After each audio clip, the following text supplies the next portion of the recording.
हरिओम विद्यार्थी मित्रों, आज આપણે ધોરણ 5 વિષય પર્યાવરણ પાઠ 10મો દિવાલોની કહાણી બરાબર। આજના પાઠની અંદર આપણે જોઈશું કે દિવાલો આપણે કઈ રીતે એમ કહેવાય કે પરિચિત કરાવે છે। આપણે ઘણી બધી વસ્તુઓ બરાબર, એ ભૂતકાળ હોય, ભવિષ્યકાળ, વર્તમાન કાળ, ખાસ કરીને આપણે જોઈએ તો ભૂતકાળની વધારે એમ કહેવાય કે આપણે માહિતી દિવાલો પાસેથી આપણે મળે છે બરાબર। વર્ષો સુધી એમ કહેવાય કે ઘણા એવા સ્થળો હશે કે એ દિવાલ ઉપર તમે કાંઈ પણ વસ્તુ લખેલી હશે ભાઈ એ વસ્તુ એમની એમ રહે છે બરાબર। વર્ષો પછી એ જગ્યાની જ્યારે આપણે મુલાકાત લઈએ છીએ ત્યારે આપણે ખ્યાલ આવે કે ભાઈ આ સમયે આ વસ્તુ મેં કરેલી હતી ને એ સાબિતી આપણે દર્શાવી શકીએ છીએ। હવે આ બધી દિવાલો છે એ આપણે ભૂતકાળની, ખાસ કરીને ભૂતકાળ કેવો હતો એનો અરીસો છે એવું પણ કહી શકીએ છીએ બરાબર। દિવાલો છે એ આપણે શું જે સમયની અંદર આપણે નથી એ સમયની વસ્તુઓ આપણે કહે છે ભાઈ એ સમયની અંદર આ ટાઈપની દિવાલો હતી। એમાં ખાસ કરીને આપણે જોઈએ અહીંયા તમારા પાઠની શરૂઆતની અંદર જ આપેલી છે કે ઉપર કોણ પહોંચ્યા। અહીંયા પાઠની શરૂઆતની અંદર એમ કહેવાય કે જૂનાગઢની અંદર જે ગિરનાર પર્વત આવેલો છે બરાબર, એ પર્વતની ઉપર એમ કહેવાય કે ઉપરકોટ આવેલો છે। ગિરનાર પર્વત ક્યાં આવેલો છે એવું પૂછવામાં આવે તો આપણે યાદ રહેવું જોઈએ જૂનાગઢ બરાબર। જૂનાગઢ શહેરની અંદર ગિરનાર પર્વત આવેલો બરાબર, પર્વત આવેલો છે ને એ પર્વતમાળામાં ઉપરકોટ આવેલું છે। શું આવેલું છે બરાબર। છેવટે આજે અમે દીદી સાથે જૂનાગઢ શહેરની બાજુમાં આવેલા ઉપરકોટ જોવા માટે નીકળી પડ્યા। દીદી ઇતિહાસ ભણે છે અને તેમની સાથે વિવિધ બહેન જોવાની મજા પડશે। અહીંયા તમારા જેવા છોકરાઓ છે એ પોતાની બેન સાથે એમ કહેવાય કે ઇતિહાસની ઘણી એવી બાબતો વિશે ભાઈ શીખે છે। ભાઈ આજે અમે જૂનાગઢની બાજુમાં ઉપરકોટ છે એ જોવા માટે જઈએ છીએ કે ઇતિહાસની અંદર આ ઉપરકોટ વિશે શું કહેલું છે, ભાઈ એનો ઇતિહાસ શું છે એ બધું જાણવા માટે એ પોતાની મોટી બેન સાથે બધા જાય છે। પહેલા છે ઝીલ, વાહ અદ્ભુત કેટલો વિશાળ છે આ કિલ્લો। યશપાલ, હવે આ પાઠની અંદર પાત્રો કેટલા છે તો ઝીલ છે, યશપાલ છે, જીજ્ઞા છે બરાબર। આ બધા જ પોતાની એમ કહેવાય કે બહેન સાથે ફરવા જાય છે, ત્યાંથી આપણા પાઠની શરૂઆત થાય છે બરાબર। અરે જુઓ તે કેટલી ઊંચાઈ પર આવેલો છે, અરે આ દરવાજો તો જુઓ, આટલો લાંબો પહોળો દરવાજો ક્યારેય જોયો છે? ખૂબ જ વજનદાર લાગે છે। મને નવાઈ લાગી છે કે ખોલવા કે બંધ કરવા કેટલા લોકોની જરૂર પડતી હશે। દરવાજા પર લોખંડના અણીદાર ભાલા જેવું શું દેખાય છે?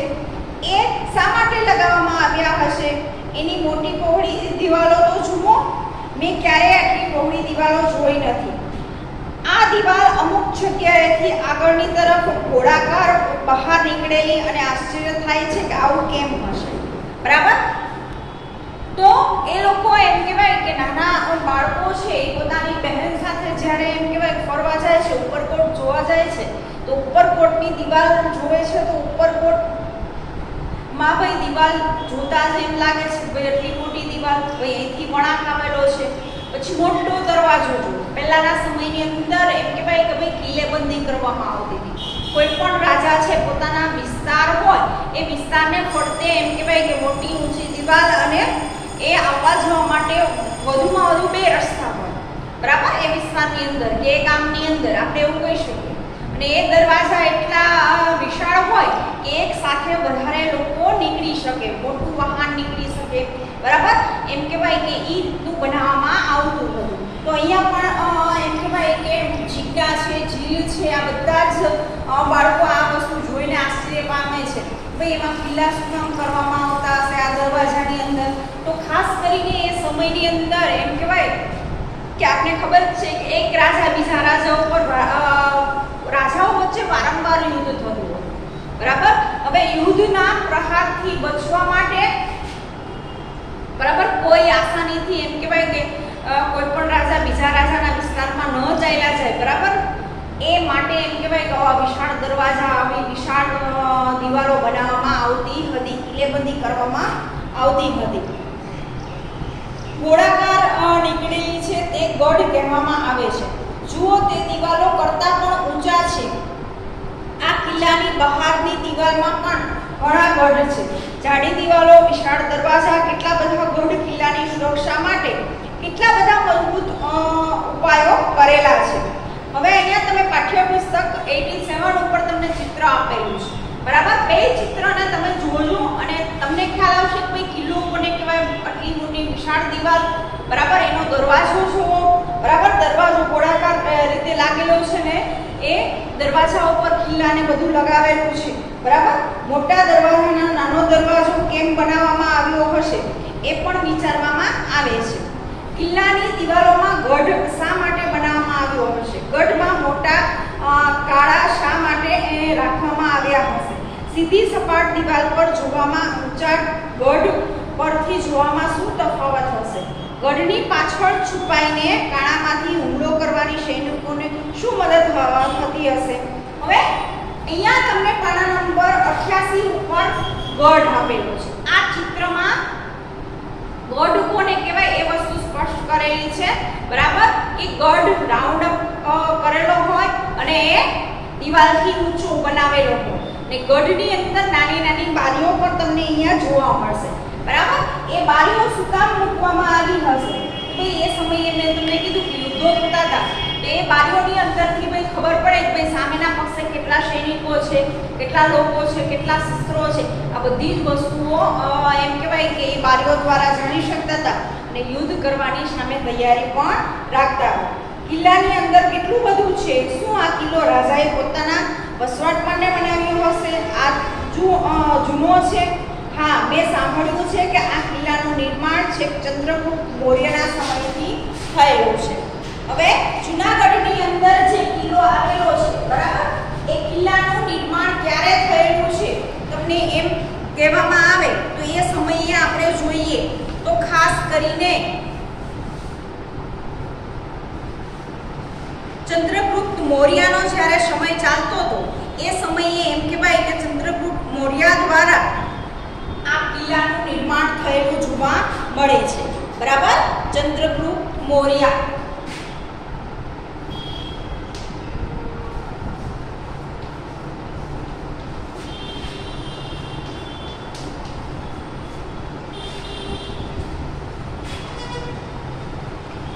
ખૂબ જ જૂનો કિલ્લો છે. આ કિલ્લાનું બાંધકામ પૂર્વે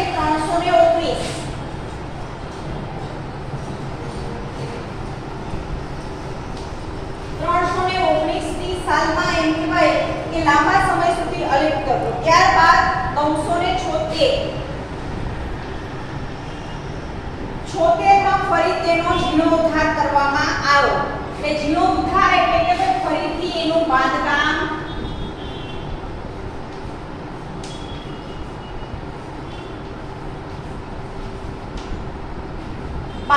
કર્યું, બરાબર. બનાવવામાં ક્યારે આવ્યો? 319માં. ફરી એનો જીર્ણોદ્ધાર કરવામાં આવ્યો 976માં, બરાબર. શેનો? તો ગુપ્ત સામ્રાજ્ય સમયે એમ કહેવાય કે આ કિલ્લાનું બાંધકામ થયેલું છે, બરાબર. ઘણા બધા શાસકોએ રાજ કર્યું, પોતાની ઈચ્છા મુજબ કિલ્લાઓમાં ફેરફાર કર્યા.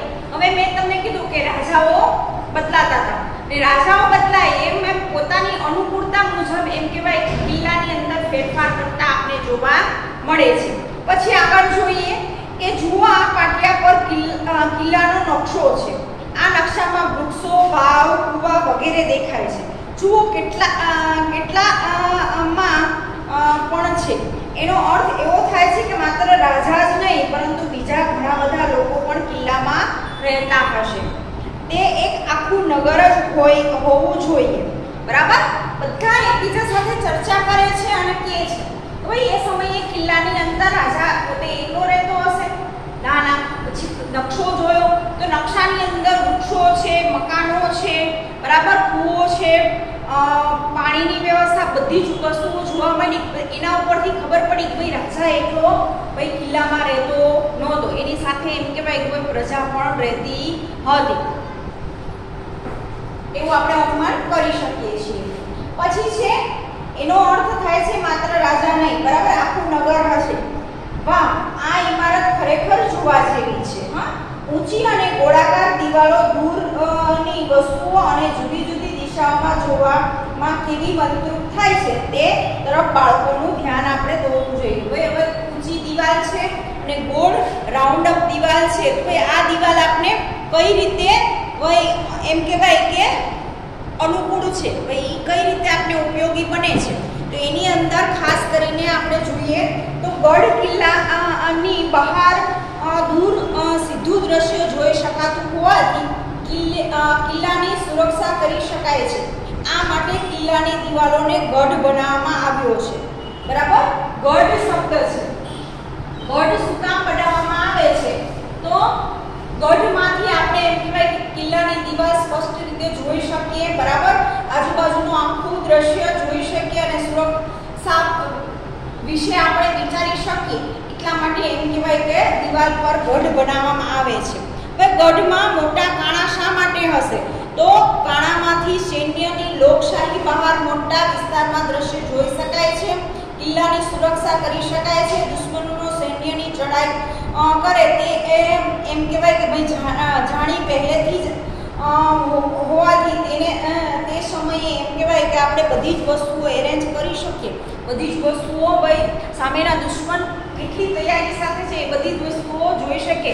એટલા માટે ગઢની અંદર એમ કહેવાય ભાઈ એ મોટા કાણા રાખવામાં આવતા હતા. હવે સીધી સપાટ દિવાલ પરથી જોવામાં અને ઊંચા ગઢ પરથી જોવામાં શું તફાવત છે?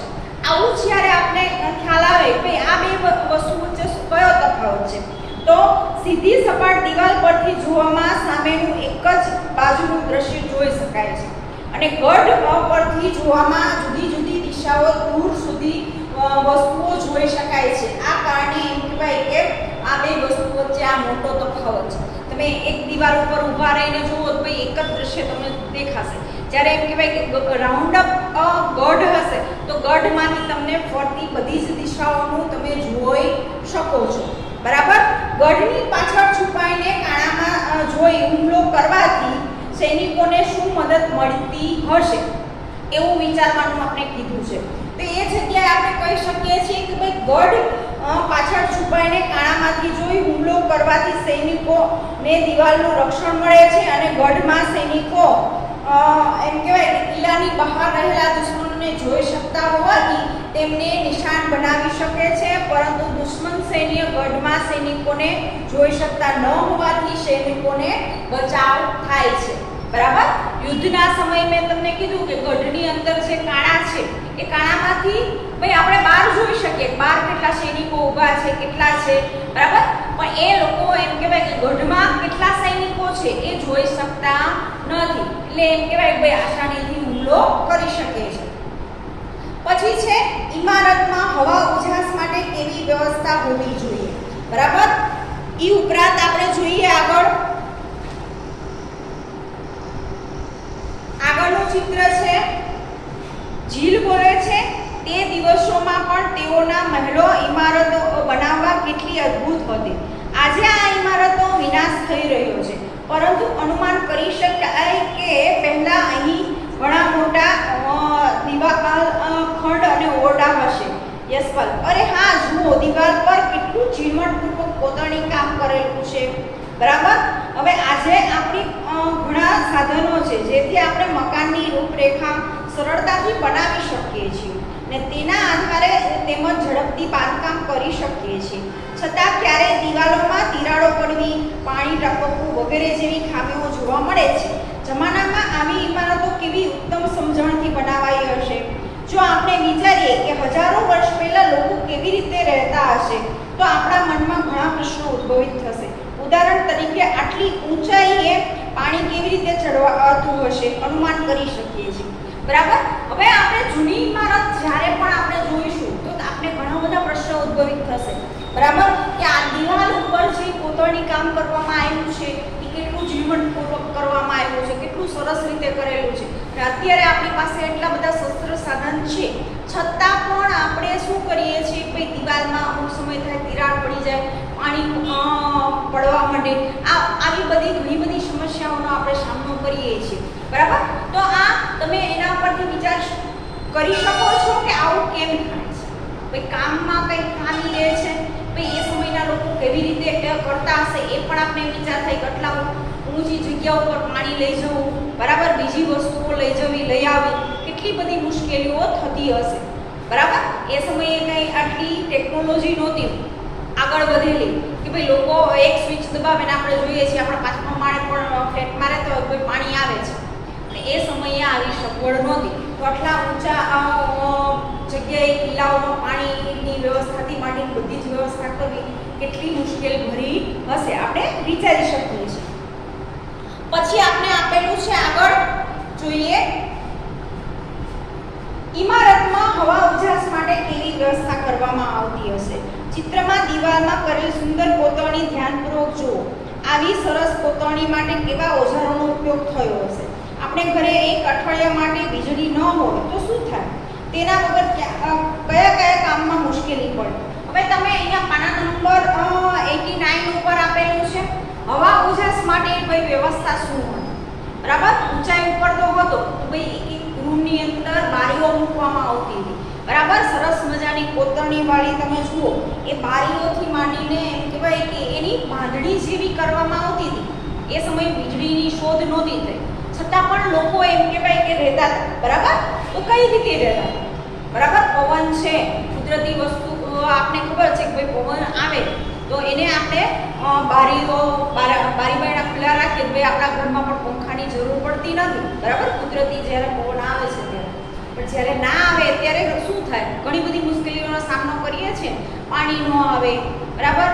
વીજળી વગર કાંઈ પણ ચાલે નહીં. ઘરના ઘણા બધા ફ્રીજ છે, ટીવી છે, વોશિંગ મશીન છે, એવા બધા સાધનો લાઇટ વગર આપણે ચલાવી શકતા નથી. આપણે અત્યારે એ બધી આદત એક સ્વિચ પાડી અને એ વસ્તુ કરીએ છીએ, પણ એ સમયની અંદર તમે વિચારો કે આ બધી વસ્તુ નહીં નહોતી, છતાં પણ લોકો રહેતા આટલી ઊંચાઈ ઉપર, આટલા એમ કહેવાય મહેલો બાંધી અને લાઇટની સગવડ ના હોવા છતાં પણ કુદરતી જે એમ કહેવાય કે હવા ઉજાસ સાથે લોકો રહી અને પોતાનું કામ કરતા હતા, બરાબર? પછી આપણે જોઈએ, તમને ઉપરકોટનો કિલ્લો બતાવેલો છે, કિલ્લાનો નકશો આપેલો છે પાના નંબર 90 ઉપર, બરાબર? મુખ્ય પ્રવેશ દ્વાર કઈ બાજુ છે? લશ્કરી વાવ, નીલમ માણેક તોપ, જામા મસ્જિદ, રાણક દેવી મહેલ, બૌદ્ધ ગુફા, અડીકડીની વાવ, ખોડિયાર માતા મંદિર, થિયેટર, નવઘણ કૂવો, અનાજનો કોઠાર, દરગાહ, ધક્કાબારી, પાણીના કુંડ, કંડતાળ તોપ, આ બધું જ એમ કહેવાય કે ઉપરકોટના કિલ્લાની અંદર આ બધા જ વિસ્તારો આવેલા છે. અહીંયા નકશો તમને આપેલો છે. જ્યારે પણ જૂનાગઢ જવાનું થાય તો ઉપરકોટની ખાસ મુલાકાત લેજો. ત્યાં તમને આ બધી જ વસ્તુઓ જોવા મળશે, બરાબર? અત્યારે તો વર્તમાનમાં આપણે કહીએ કે ભાઈ પગથિયા ચડીને જવું પડતું ભૂતકાળની અંદર. અત્યારે આપણે અડધે સુધી એમ કહેવાય કે રોપવેની વ્યવસ્થા થઈ ગયેલી છે, બરાબર ને? જે જૂનાગઢ જયેલા હશે રોપવેમાં બેસીને ગિરનારમાં જયેલા હશે, ભાઈ એને ખબર પડી હશે કોઈ ઉપરકોટમાં શું શું કઈ વસ્તુઓ છે, બરાબર? તો આ નકશાનો ઉપયોગ કરીને તમે ઇઝીલી ત્યાં જઈ શકો. કઈ દિશામાંથી કઈ જગ્યાએ તમારે જવું છે, કડીની વાવ જોવા જવું છે કે નીલમ તોપ ક્યાં પડેલી છે, બરાબર? અનાજનો કોઠાર ક્યાં છે, આ બધી જ વસ્તુઓ જોવી હોય તો ભાઈ એ સ્થળની આપણે મુલાકાત લેવી પડશે, બરાબર? તો જ આ વસ્તુ આપણે નરી આંખે જોઈ તો જ આપણે ખ્યાલ આવે ભાઈ આ કઈ રીતે છે.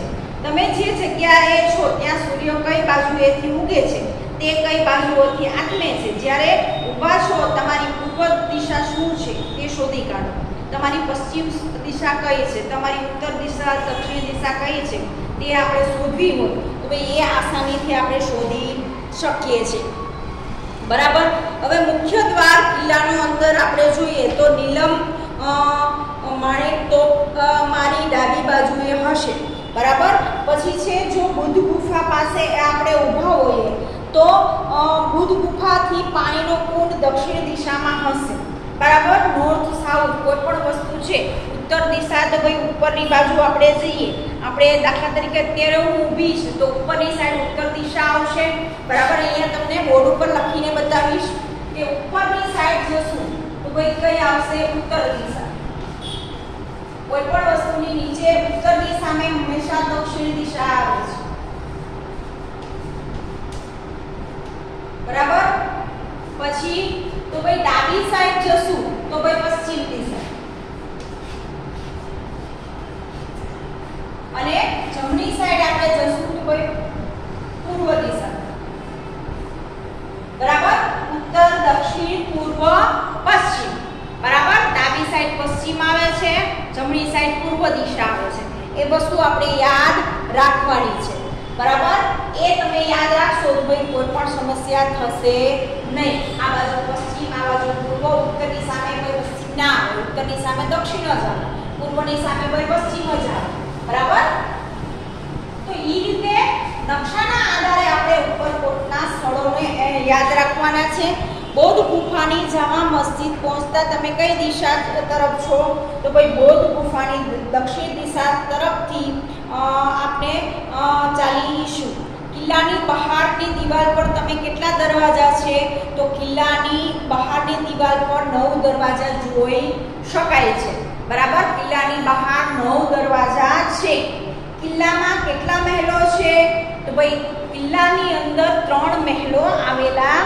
છે કિલ્લામાં પાણી માટે શું વ્યવસ્થા હતી કિલ્લામાં પાણી માટે નવઘણ કૂવો પાણીના કુંડ અડીકડીની વાવ બરાબર અને લશ્કર વાવ આવેલી છે બરાબર તમે જોઈ શકો છો કે કિલ્લાની અંદર કઈ કઈ વ્યવસ્થા હતી પાણીની અંદર તો અડીકડીની વાવ છે લશ્કરી વાવ છે પાણીના કુંડ છે આ બધી જ વ્યવસ્થાઓ આપણે જોવા મળે છે કિલ્લામાં પાણી માટે આ બધી વ્યવસ્થા હતી પછી આપણે જોઈએ કે નકશાના અડીકડીની વાવ અને ધક્કા વચ્ચેનું અંતર તમને પૂછવામાં આવે તો અડીકડીની વાવ અને ધક્કા વચ્ચેનું અંતર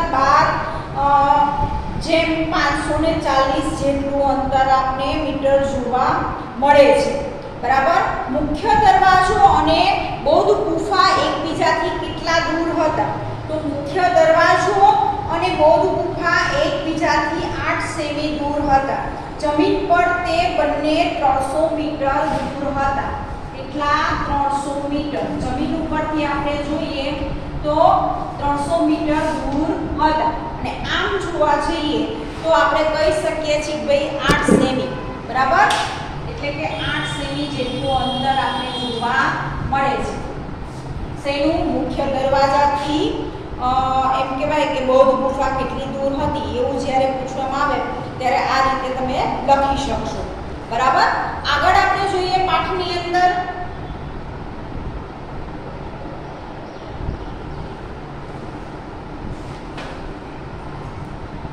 આ હુમલા શા માટે થતા હતા હવે પહેલાના સમયની અંદર એમ કહેવાય કે ભાઈ હુમલાઓ થતા હતા તો હુમલાઓ શેના માટે કરવામાં આવતા હતા ખાસ કરીને એ સમયની અંદર એમ કહેવાય કે ભાઈ આવા હુમલા થતા હતા તો એની પાછળનું કારણ શું કે આવા હુમલા કરવામાં આવતા હતા તો એ હુમલા પાછળનું કારણ એ જ હતું કે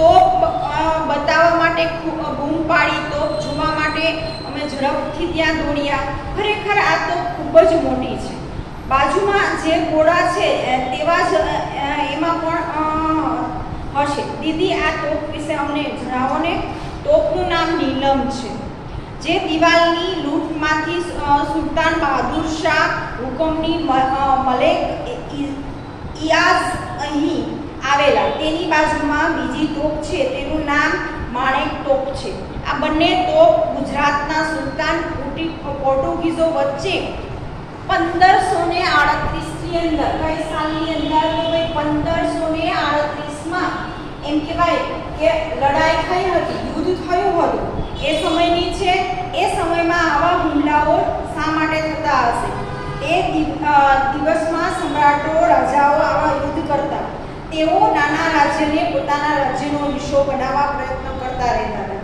ક્યારેક મૈત્રી નિભાવવા માટે ક્યારેક બે પરિવાર વચ્ચે લગ્ન સંબંધો માટે ક્યારેક પોતાના રાજ્યનો વિસ્તાર વધારવા માટે આવા યુદ્ધ થતા હતા બરાબર હવે તમને લોકોને એમ થાય કે ભાઈ રાજાઓ યુદ્ધ શેના માટે કરતા હતા તો પોતાનો વિસ્તાર વધારવા માટે, ક્યારેક એમ કહેવાય કે લગ્ન કરવા માટે, ક્યારેક પોતાની મૈત્રી નિભાવવા માટે, બરાબર?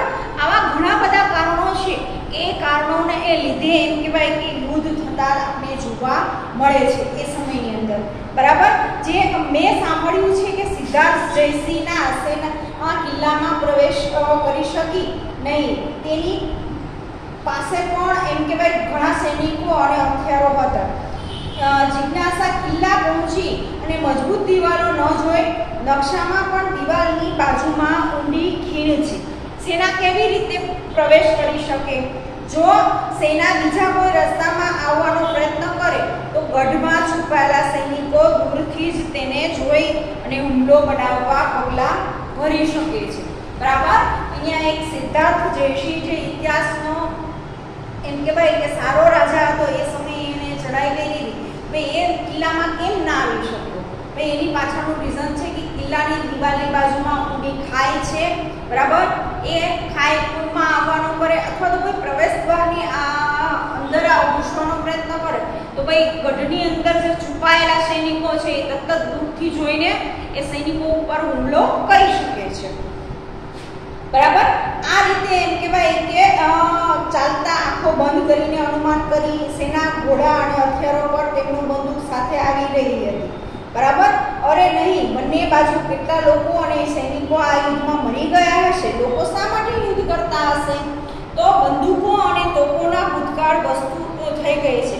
અત્યારે ઘણા દેશો પાસે પરમાણુ બોમ્બ છે. આ પ્રકારનો એક બોમ્બ ખૂબ નુકસાનકારક પહોંચાડી શકે છે. હવે તમારા જેવા બાળકોને એમ થાય કે લોકો યુદ્ધ શું કામ કરતા હશે? તો ખાસ એમ કહેવાય કે પોતાના વિસ્તારને બચાવવા માટે અથવા તો કોઈ પોતાનો વિસ્તાર રાજાઓ એ સમયે વધારવા માટે એમ કહેવાય કે આવા નાના મોટા યુદ્ધો કરતા હતા. અત્યારે આપણે જોઈએ છીએ કે એ તોપને ગોળાની જગ્યાએ અત્યારે બોમ્બની વ્યવસ્થા થઈ ગઈ છે, બરાબર? અણુબોમ્બ ફેંકવામાં આવે અને એ કેટલો નુકસાનકારક છે એ આપણે બધા જાણીએ છીએ, બરાબર? એક અણુબોમ્બ ફેંકવામાં આવે તો એમ કહેવાય કે એ વિસ્તારની આજુબાજુ ઘણા કિલોમીટર સુધી બધી જ વસ્તુઓનો નાશ થઈ શકે છે, બરાબર? એમાં આપણે પણ આવી જાય, પશુ પંખી બધી જ વસ્તુઓનો નાશ થઈ જાય છે. એક દેશ બીજા દેશ ઉપર અણુબોમ્બ ફેંકે તો એની ઇફેક્ટ ઘણી બધી થાય છે, બરાબર? તો આ બધી વસ્તુઓ પાછળ એમ કહેવાય કે આપણે યુદ્ધ ના કરીએ એની પાછળ ઘણા બધા રીઝન છે. યુદ્ધ કરવાના પણ ઘણા બધા કારણો છે. આ બધી જ વસ્તુઓ વિશે આપણે કઈ શું કામ થતું હશે, શેના માટે થતું હશે, બરાબર?